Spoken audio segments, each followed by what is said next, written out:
Hello dear students, welcome to physics time. कर रहे हैं क्लास 12 के फिजिक्स का chapter electrostatics. Linear charge distributions का टॉपिक चल रहा है कि चार्ज एक लेंथ पे यूनिफॉर्मली डिस्ट्रीब्यूटेड है तो उसके किसी भी पॉइंट पे इलेक्ट्रिक फील्ड कैसे निकालेंगे। हम पूरी रिंग का कर चुके हैं, रिंग के हाफ रिंग का कर चुके हैं, सेमी सर्कुलर रिंग और सर्कुलर आर्क का कर चुके हैं, जिसमें हमारे पास डिफरेंट आंसर्स आ चुके हैं। ठीक है, आज क्वेश्चन है electric field intensity due to straight rod. अब वो तो सर्कल थे ना, अब स्ट्रेट रॉड है, स्ट्रेट रॉड ऐसे कुछ इस रॉड पे यूनिफॉर्म चार्ज है, इस रॉड का इलेक्ट्रिक फील्ड निकालना है हमें किसी पॉइंट पे। तो इसमें दो क्वेश्चन करेंगे आज। फर्स्ट द पॉइंट इज, मतलब ये रॉड की लेंथ है L, कितना चार्ज डिस्ट्रीब्यूटेड है Q और पॉइंट है यहां। एक क्वेश्चन करेंगे पॉइंट अलोंग द लाइन, दूसरा करेंगे ये रॉड है, रॉड को वर्टिकल रख दिया, P पॉइंट यहां है। दोनों केसेस में हम इलेक्ट्रिक फील्ड फाइंड आउट करेंगे। ठीक है, करें स्टार्ट। चलिए first question, first part, observation point is along the length. अगर यहां पे चीजें सीख के जाओगे, यहां पे कहां पे इलेक्ट्रोस्टैटिक में, तो मैग्नेटिज्म में आपको सिमिलर चीजें मिलेंगी, सिमिलर मिलती जुलती चीजें, बस सिर्फ डायरेक्शंस का फर्क आएगा, थोड़ा सा एंगल का हिसाब किताब लगाना पड़ेगा, थोड़ी बहुत चेंजेस आएंगी, बाकी सारी चीजें सेम आएंगी। ठीक है, करेक्ट। मतलब हमारा P पॉइंट, ये हमारी चार्ज है, P पॉइंट जो है ऑब्जर्वेशन पॉइंट है वो इसकी लेंथ में है, अलोंग द लेंथ, ठीक है, parallel to the length. Length इसकी कितनी है L, चार्ज कितना है Q, ठीक है, और क्या ले, एक लैम्डा लेते हैं, linear charge distribution, linear charge density of, linear charge density क्या है, charge upon length, charge upon length. Charge कितना है Q, लेंथ कितनी है L, हो गया ये लैम्डा। ठीक है, अच्छा अगली चीज, अब हम एक चूज करेंगे चार्ज एलिमेंट dq, बिल्कुल छोटा सा चार्ज एलिमेंट यहाँ पे चूज करेंगे, dq जिसकी लेंथ कितनी लेंगे dl, तो हमारे लैम्डा की वैल्यू क्या आ जाएगी dq/dl, तो dq की वैल्यू क्या आ जाएगी लैम्डा dl। इतने तक तो आपकी प्रैक्टिस हो चुकी होगी, है ना, ये चीजें तो निकालनी है। अच्छा, ऑब्जर्वेशन पॉइंट कितने डिस्टेंस पे है, x डिस्टेंस पे। ऑब्जर्वेशन पॉइंट का डिस्टेंस कितना है x, कहां से, एज से, एक एज से ले लेते हैं ए बी, एज से ले लो, सेंटर से ले लो, जैसे मर्जी कर लो। ठीक है, या फिर इस टाइप के क्वेश्चंस को कैसे करते हैं हम, dq का इलेक्ट्रिक फील्ड निकालेंगे P पॉइंट, क्या होगा वो dE, छोटे से चार्ज एलिमेंट का इलेक्ट्रिक फील्ड P पॉइंट पे निकालेंगे dE इलेक्ट्रिक फील्ड, छोटे से एलिमेंट का, छोटा सा एलिमेंट हमारे लिए क्या होगा पॉइंट चार्ज, पॉइंट चार्ज का इलेक्ट्रिक फील्ड होता है पॉजिटिव चार्ज है away from the charge.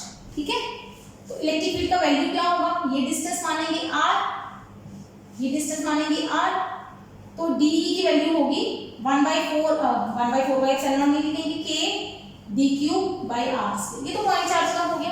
Point charge का इलेक्ट्रिक फील्ड हमें पता है कैसे निकालते हैं। अब चार्ज एलिमेंट कहां पे चूज कर सकते हो, यहां पे चूज कर सकते हो, यहां कहीं मर्जी चूज कर लो। ठीक है, क्या हर चार्ज एलिमेंट के लिए r सेम आएगा, क्या हर चार्ज एलिमेंट के लिए r सेम आएगा।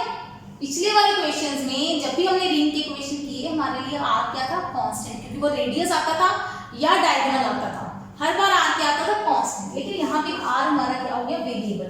अगर हम चार्ज एलिमेंट यहाँ पे ले लेंगे तो r की वैल्यू x आएगी, अगर हम चार्ज एलिमेंट यहाँ ले लेंगे r की वैल्यू कुछ और आएगी, अगर चार्ज एलिमेंट यहाँ ले लेंगे तो r की वैल्यू कुछ और आएगी। तो हमारे इस क्वेश्चन में कौन कौन वेरिएबल है, चार्ज तो वेरिएबल है ही है, dq है, और साथ में कौन वेरिएबल है r, दो वेरिएबल हो गए। दो वेरिएबल को दूसरे में कन्वर्ट करना पड़ेगा इंटीग्रेशन लेने के लिए। ठीक है, तो करते हैं, k dq की value lambda dl upon r²। अच्छा, एक काम करती हूं मैं, इस लेंथ को, ये r में ही थोड़ी सी चेंज है, क्या ये चेंज है जो r में चेंज नहीं है भी, ये r था यहां से थोड़ा सा ज्यादा है, तो इसको dr लिख सकते हैं आप, इसको हम dr कर देते हैं इजी समझने के लिए। अरे यार लेंथ ही है ना, लेंथ में चेंज है, डिस्टेंस में चेंज है, तो डी आर लिख देते हैं, कोई फर्क नहीं पड़ता, ठीक है।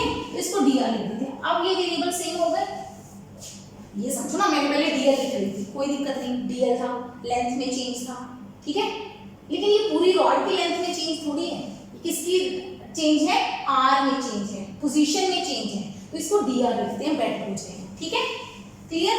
अच्छा अब नेक्स्ट चीज सोचो, ये एलिमेंट यहाँ होता तो इसका इलेक्ट्रिक फील्ड किस डायरेक्शन में होता, सेम डायरेक्शन में, अवे फ्रॉम द चार्ज। यहाँ होता फिर भी away from the charge, her bar electric field की डायरेक्शन सेम है, the direction of DE is same for all charges, all charge elements, सही है, सारे एलिमेंट्स के लिए DE की डायरेक्शन क्या होगी, सेम। रिंग में हमें कंपोनेंट बनाने पड़ते थे क्योंकि सबके लिए DE की डायरेक्शन अलग अलग थी, हम कंपोनेंट्स बनाते थे, लेकिन इस केस में DE की डायरेक्शन सबके लिए सेम होगी, देयरफॉर नेट इलेक्ट्रिक फील्ड क्या होगा, सिंपल DE का इंटीग्रेशन, कोई E आ गया। अच्छा DE की वैल्यू पुट कर दो, k lambda dr by r square, k lambda बाहर, r की पावर -2 dr इंटीग्रेशन। अब r की वैल्यूज लिमिट्स पुट करो, r कहां से कहां तक जाएगा, आपका चार्ज एलिमेंट अगर आप यहां पे लोगे तो r की वैल्यू x आएगी, r है चार्ज एलिमेंट का डिस्टेंस p से, चार्ज एलिमेंट और p के बीच में डिस्टेंस है r, चार्ज एलिमेंट यहाँ है तो p पॉइंट का डिस्टेंस r है, चार्ज एलिमेंट यहाँ लिया तो p पॉइंट के डिस्टेंस क्या होगा, x। अगर चार्ज एलिमेंट यहाँ ले लेंगे तो p पॉइंट का डिस्टेंस क्या हो जाएगा, ये डिस्टेंस कितना है, ab प्लस bp, ab कौन है, l, x plus l and l plus x, clear है, ठीक है, पता चल रहा है।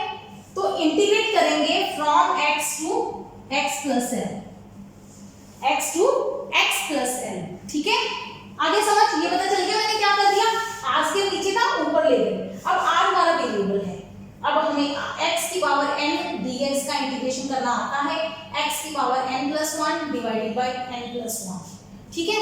तो ये बन जाएगा r की पावर -2 dr, इंटीग्रेशन बन जाएगा r की पावर -2 + 1 डिवाइडेड बाय -2 + 1, मतलब r की पावर -1 डिवाइडेड बाय -1, माइनस बाहर 1/r, ये चीज हम याद करेंगे। हमारा इंटीग्रेशन बन जाएगा k lambda -1/r limit x to x plus l, okay okay, minus बाहर निकाल दिया, k लैम्डा बचा क्या, 1/r, माइनस बाहर निकाल दिया, माइनस को भूल जाओ। अब करो upper limit put 1/x plus l minus lower limit put 1/x, ये ठीक है। तो हमारा नेट इलेक्ट्रिक फील्ड आ गया k lambda LCM x plus l into x, ऊपर माइनस करना x माइनस l, ये माइनस बाहर था, x कट गया, माइनस आ गया, माइनस माइनस कट जाएगा, तो मेरा आंसर आ जाएगा, लिख दें यहाँ पे, मिटा दें इस चीज को, ये मिटा दिया हमने, ये हमारा सिर्फ मेथड था। तो हमारे ई नेट अभी मैंने मिटा दिया, पीछे जाके वीडियो पॉज करके दोबारा नोट कर लेना अगर कुछ रह गया तो हमारा ई नेट आ जाएगा k lambda l by x plus l, where observation point is along the length of the rod, straight rod के कारण इलेक्ट्रिक फील्ड निकाल रहे हैं हम, और ऑब्जर्वेशन पॉइंट लेंथ के अलोंग है, तो हमारे नेट इलेक्ट्रिक फील्ड का फॉर्मूला ये आया। कॉन्टिन्यूअस चार्ज डिस्ट्रीब्यूशन में आंसर्स ओरिजिनल चार्ज डिस्ट्रीब्यूशन से बिल्कुल डिफरेंट आएंगे, ओरिजिनल से सॉरी सिंगल पॉइंट चार्जिंग से बिल्कुल डिफरेंट आंसर्स आएंगे, क्लियर है, आगे समझ, ठीक है, करें आगे, मिटा दें इसको। Second part, observation point is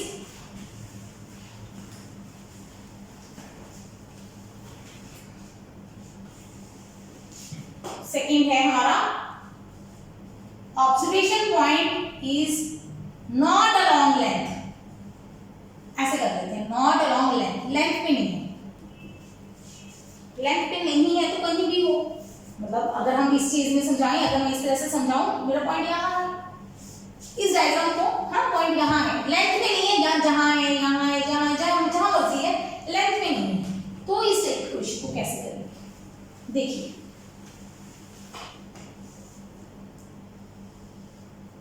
मिलता जुलता क्वेश्चन आपको बहुत इंपॉर्टेंट आर्टिकल आएगा मैग्नेटिज्म में। मैग्नेटिज्म का लॉ, जैसे कूलम लॉ है ना किसका, इलेक्ट्रोस्टैटिक का हमारे चार्जेस के लिए, वैसे मैग्नेट्स के लिए एक लॉ है वाइट-सेवर्ट्स लॉ। वहां पे हम सेम क्वेश्चन सॉल्व करेंगे सेम मेथड से। हाँ, आंसर्स में सिमिलर होंगे, सेम नहीं होंगे। अब पी पॉइंट यहाँ है, ये पी पॉइंट सेंटर पे नहीं है, ये ध्यान रखना, पी पॉइंट सेंटर में नहीं है, ऊपर और नीचे सेंटर भी हो सकता है। सेंटर हुआ तो कुछ पार्ट कैंसिल हो जाएंगे, मिरर बन जाएगा। ये देखो, अगर सेंटर होता तो मिरर बन जाता, मिरर में एक कंपोनेंट कैंसिल हो जाते हैं, लेकिन अगर मिरर ना हो तो कंपोनेंट कैंसिल नहीं होंगे, ठीक है।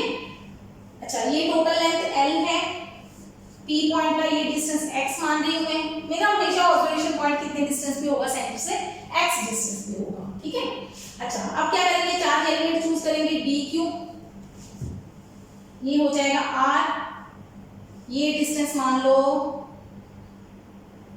अच्छा ये डिस्टेंस r मान लेंगे हम, ओके।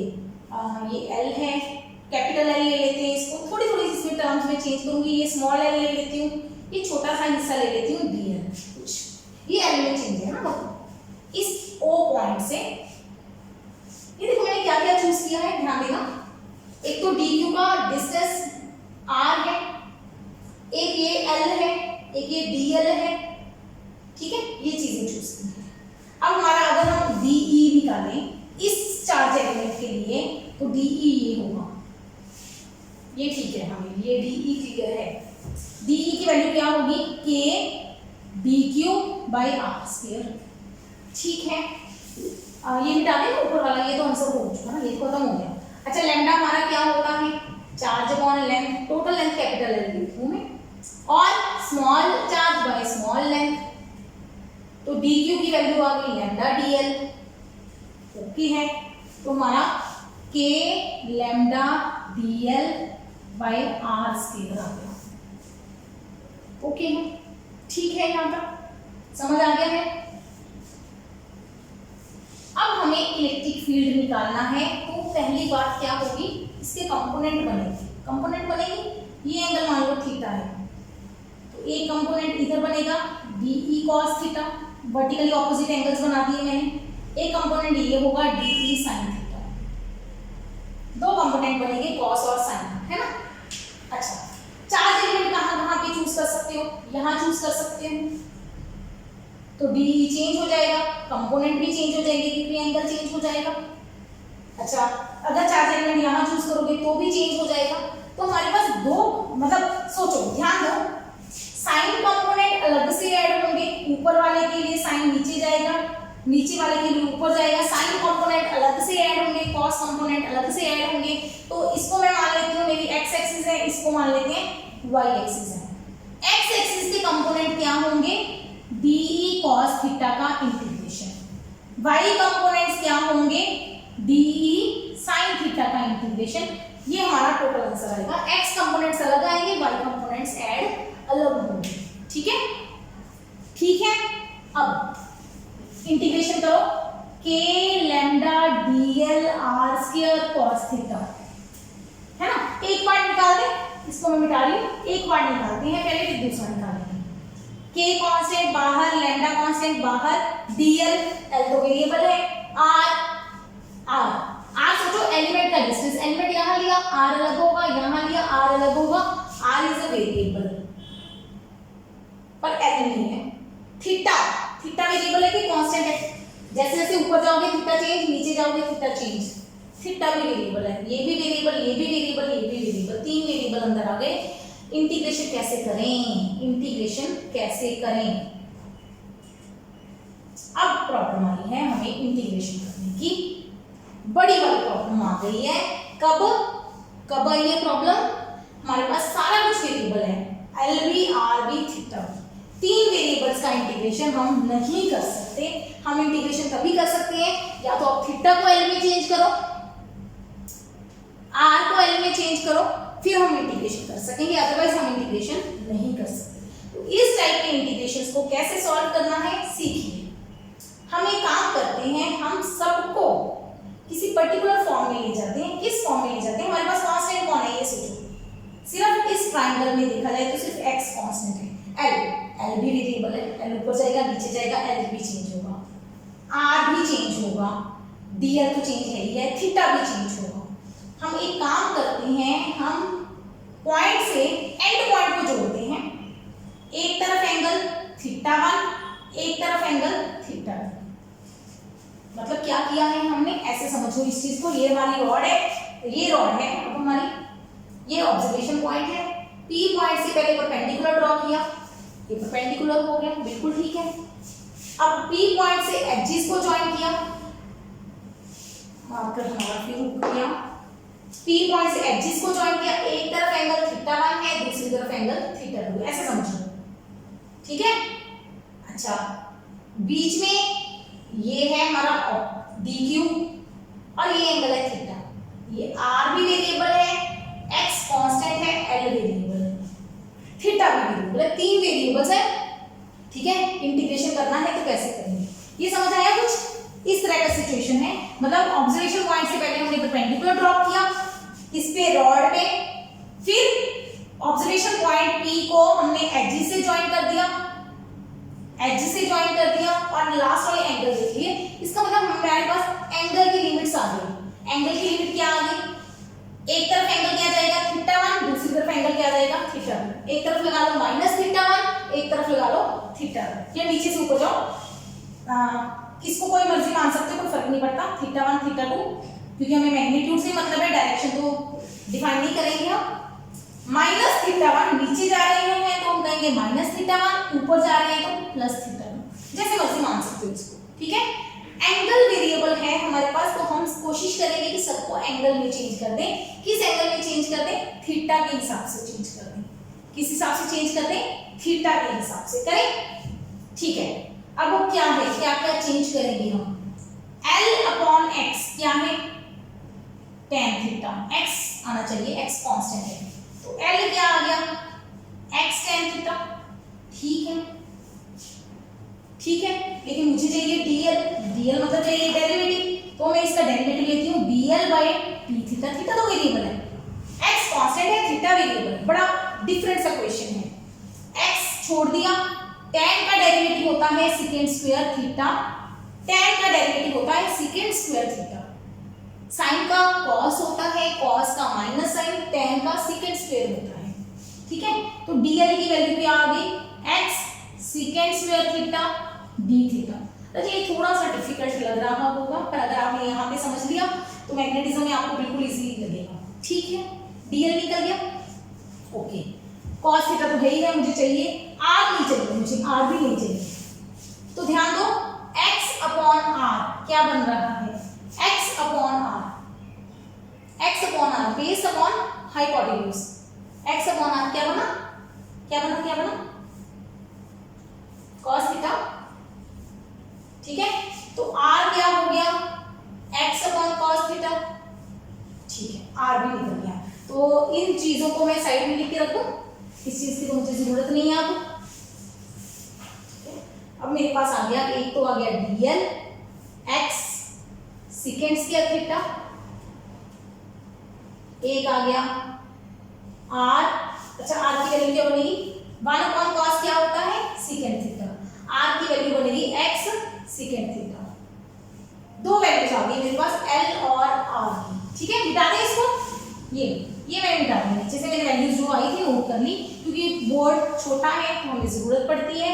तो e अलोंग x एक्सिस कितना आया, k लैम्डा dl की value x second square theta cos theta, d theta भी आना था, dl/d थीटा था ना, थीटा उधर चला गया, d theta divided by r square x square second square theta, second square cut गया, x भी कट गया, तो ex आ गया k lambda integration of cos theta d theta, theta की लिमिट्स माइनस थीटा 1 से थीटा 2, cos थीटा की limit minus theta 1 से theta 2।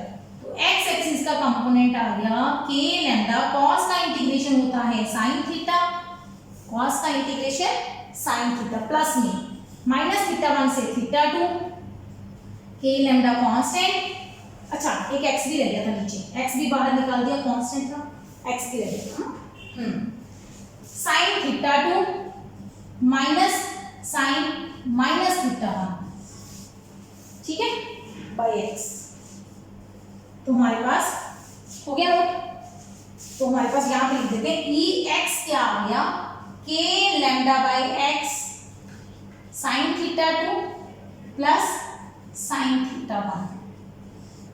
Plus कैसे हो गया, साइन के केस में नेगेटिव बाहर आ गया, साइन के केस में sine minus theta minus sine theta होता है, माइनस बाहर आ जाएगा और ऐड हो जाएंगे, प्लस हो जाएगा, ठीक हो गया। ये हमारा एक्स कंपोनेंट आ गया, इसको नोट करो, ठीक है। करें आगे, एक्स कंपोनेंट निकल गया जी। अब वाई कंपोनेंट निकालते हैं, ज्यादा चेंज नहीं आएगा, सेम आता जाएगा, बस कॉस की जगह पे साइन आता जाएगा हर जगह पे। कर देते हैं दबका, sine theta sine theta sine theta sine theta sine theta, sine theta का integration minus cos theta, sine theta का integration minus cos theta, minus मैंने बाहर निकाल दिया, कॉस थीटा 2, साइन का इंटीग्रेशन माइनस कॉस, ठीक लिखा है, तो माइनस बाहर निकाल दिया, cos theta 2 minus cos theta minus 1। तो वाई एक्सिस कंपोनेंट ध्यान देना क्या बना, नेगेटिव के lambda by x cos theta 2। Cos के केस में माइनस बाहर नहीं आता, कॉस नेगेटिव एंगल का और पॉजिटिव एंगल का बराबर ही होता है क्योंकि फोर्थ क्वाड्रेंट बनता है। आगे समझ। तो हमारे इलेक्ट्रिक फील्ड के दो कंपोनेंट आएंगे, एक कॉस कंपोनेंट एक साइन कंपोनेंट। साइन कंपोनेंट का कॉस कंपोनेंट का आंसर ये आएगा, साइन कंपोनेंट का आंसर ये आएगा। ये एक्स एक्सिस हो गया। एक्स एक्सिस को ना ये भी बोलते हैं, ये रॉड के परपेंडिकुलर है तो इस कंपोनेंट को ई परपेंडिकुलर भी लिखा होता है बुक्स में, परपेंडिकुलर कंपोनेंट। और ये वाला कौन सा कंपोनेंट हुआ, पैरेलल कंपोनेंट, जो लेंथ के पैरेलल है। पॉजिटिव नेगेटिव डायरेक्शन का कोई रोल नहीं है, कोई फर्क नहीं पड़ता, ठीक है, डिपेंडिंग अपॉन की पॉइंट कहां पे है उस हिसाब से आएगा। अगर पॉइंट बिल्कुल सेंटर में हो करते हैं, पहले ये चीज नोट हो गई। पैरेलल और परपेंडिकुलर कंपोनेंट्स हम इस तरीके से निकाल सकते हैं जब हमारा ऑब्जर्वेशन पॉइंट कहां है, लेंथ में नहीं है और कहीं है, ठीक है। कर दे, मिटा दें इसको। मे भी आपको लेक्चर पूरा बोरिंग लगा हो, ये चीजें आपको आपकी जो जैसे हमारी नॉर्मल बुक्स हैं, कई बुक्स में ये आर्टिकल नहीं दिए होते, तो पैरेलल और परपेंडिकुलर कंपोनेंट हम इस तरीके से निकालते हैं इलेक्ट्रिक फील्ड के। इसका स्पेशल केस हम आगे करेंगे गॉस लॉ में। If the observation point is near center of rod, मतलब ये रॉड है, ये रॉड का सेंटर है, ऑब्जर्वेशन पॉइंट सेंटर के पास है, सेंटर के पास है, तो ये डिस्टेंस x है। तो हमें पता है ऊपर और नीचे वाला एंगल बराबर होगा, थीटा 1 और थीटा 2 बराबर होगा, तो theta 1 is equal to theta 2 is equal to theta कह लो। तो हमारा परपेंडिकुलर कंपोनेंट क्या आ जाएगा, perpendicular component sine theta add हो जाएंगे, 2k lambda by x sine theta. Parallel component क्या हो जाएगा, cos theta minus cos theta 0, parallel component 0, मतलब रॉड के पैरेलल देखने में ये परपेंडिकुलर लगेगा, चाहे रॉड के परपेंडिकुलर कंपोनेंट ये होगा, ऊपर वाला या नीचे वाला एंगल दोनों बराबर है, एक एंगल ले लो, और जो ये वाला कंपोनेंट है रॉड के पैरेलल वाला वो 0 हो जाएगा। समझो, यहाँ पे एलिमेंट है, उसके कॉरेस्पॉन्डिंग यहाँ पे एलिमेंट होगा, इनका perpendicular component y axis component cancel हो जाएंगे, एक्स एक्सिस कंपोनेंट ऐड हो जाएंगे। समझ आ गई बात, मिरर कंपोनेंट्स हो जाएंगे, है ना, मिरर एलिमेंट्स हो जाएंगे। क्लियर, ठीक है, हो गया नोट, वेरी इंपॉर्टेंट अगर सेंटर की मिरर हो। अगला special case, if the rod is of infinite length, अगर रॉड हमारी इंफिनिटी लेंथ की हो, तो इंफिनिटी लेंथ का मतलब है ये हमारी रॉड चल रही है, ये इसके एंड पॉइंट्स बनाए थे ना, ये एंड पॉइंट्स है ही नहीं, ये बहुत दूर तक जा रही है, ये भी बहुत दूर तक जा रही है। ये क्वेश्चन हम करेंगे गॉस लॉ की हेल्प से, डिफरेंट मेथड से। यहाँ पे हम इसके आंसर याद करेंगे, ये आंसर आप क्रैक कर दूंगा जी। अगर आप IIT JEE की तैयारी एंड नीट की तैयारी कर रहे हो तो ये आंसर याद कर लो, ये क्वेश्चन आपको जरूरत पड़ सकती है वहाँ पे electric field strength find out करने के लिए। तो आपको क्या देखना है, आपकी रॉड कहाँ पे है, उसका पैरेलल कंपोनेंट किस डायरेक्शन में होगा, रॉड के पैरेलल परपेंडिकुलर, रॉड के परपेंडिकुलर होगा तो उस हिसाब से दो कंपोनेंट इलेक्ट्रिक फील्ड के निकल आएंगे। ठीक है, अगर रॉड हमारी इनफाइनाइट लेंथ की हो और पॉइंट यहाँ पे हो, अब ऑब्जर्वेशन पॉइंट कहाँ हो सकता है, first case observation point near centre या ऑब्जर्वेशन पॉइंट नियर कॉर्नर, दो केस आएंगे। ऑब्जर्वेशन पॉइंट कॉर्नर पे भी हो सकता है, ऑब्जर्वेशन पॉइंट सेंटर पे भी हो सकता है। रॉड बहुत लंबी है, बहुत लंबी है और पॉइंट हमारा बीच में है यहाँ पे। आप सोचो पहला केस पॉइंट बीच में है तो ऊपर वाला एंगल मिलाओ, उसको मिलाते जाओ मिलाते जाओ मिलाते जाओ, बहुत लंबा हो जाएगा। ये एंगल कितना होगा सोचो, तो ये थीटा, नीचे वाला थीटा वन माना था हमने, ऊपर वाला थीटा टू माना था। इस केस में दोनों एंगल्स कितने होंगे सोचो। ये हमारी रॉड है बहुत लंबी, ये पॉइंट है, पॉइंट को ऊपर मिलाएंगे तो ऑलमोस्ट ये एंगल सोचो कितना बन रहा है राजे, 90 डिग्री। नीचे वाला एंगल भी कितना बन रहा है, 90 डिग्री। तो थीटा वन और थीटा टू दोनों कितने होंगे, 90 डिग्री। लगाओ यहाँ पे फॉर्मूला, sin 90 1, sin 90 1, तो इलेक्ट्रिक फील्ड x एक्सिस का कितना आ गया, 2k lambda by x, 2k lambda by x। यही प्रूफ करेंगे हम गॉस लॉ की हेल्प से। ठीक है, अगला टॉपिक है, इसके बाद करेंगे। अच्छा y कंपोनेंट क्या हो जाएगा वो तो हमें पता है, अगर सेंटर में पॉइंट हो वैसे 0 होता है। अच्छा यहाँ पे सॉल्व भी कर लो, cos 90 0, sin cos 90 0, 0 माइनस 0 0, तो y कंपोनेंट क्या आ जाएगा 0। मतलब ये परपेंडिकुलर कंपोनेंट आ गया, ये पैरेलल कंपोनेंट आ गया। ठीक लिखा है, ठीक। अच्छा अगर ऑब्जर्वेशन पॉइंट कॉर्नर पे आ जाए तो क्या होगा, अब हमारी रॉड बहुत लंबी है लेकिन ऑब्जर्वेशन पॉइंट कॉर्नर पे आ गया तो सोचो क्या होगा। मतलब ये कॉर्नर है और ऑब्जर्वेशन पॉइंट कॉर्नर के पास है, तो ये नीचे वाला एंगल क्या बनेगा, 0 डिग्री। थीटा टू क्या बनेगा, 90 डिग्री। सोचो ऊपर वाला एंगल 90 डिग्री है, नीचे वाला 0 है। ठीक है, तो इलेक्ट्रिक फील्ड क्या आ जाएगा, x कंपोनेंट क्या आ जाएगा, sin 90 1, sin 0 0, k lambda by x, half रह जाता है electric field. Parallel component, perpendicular component, और पैरेलल कंपोनेंट क्या होगा, parallel component cos 90 0, sin cos 90 और cos 0 1 करके k लैम्डा बाय x, दोनों component k lambda by x आएंगे तो टोटल इलेक्ट्रिक फील्ड आप दोनों का रिजल्टेंट निकाल सकते हो। समझ आ गई, एक पैरेलल कंपोनेंट बनेगा, एक परपेंडिकुलर कंपोनेंट बनेगा। ठीक है, और दोनों का रिजल्टेंट निकल जाएगा हमारा, क्या आ जाएगा दोनों का रिजल्टेंट। कैसे, पैरेलल और परपेंडिकुलर का तो पता है ना, एक कंपोनेंट ये है, एक कंपोनेंट किस तरह बनेगा, इसका कंपोनेंट किस तरह बनेगा, नीचे की तरफ बनेगा।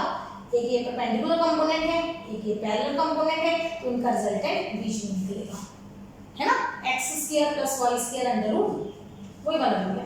बस कैसे करते हैं हम electric field, net electric field आ जाएगा under root 2 times e, parallel या परपेंडिकुलर बराबर हो तो अंडर रूट 2 होता है under root 2 k lambda by x। इस तरह से आप निकाल सकते हैं। ठीक है, तो ये है हमारे स्ट्रेट रॉड के कारण इलेक्ट्रिक फील्ड कितना और कैसे उसको निकालना है। ठीक है, आज का लेक्चर खत्म करते हैं। आई होप आपको वीडियो समझ आई होगी। कोई भी डाउट हो, मेरी मेल आईडी दी हुई है आपको, डिस्क्रिप्शन में भी लिखी होती है, अगर यहाँ पे विजिबल नहीं है तो वहाँ से नोट करो, मुझे मेल करो, कमेंट्स में लिखो और हम आपकी प्रॉब्लम्स नेक्स्ट वीडियो में डिस्कस करेंगे। ठीक है, keep watching, keep learning, take care.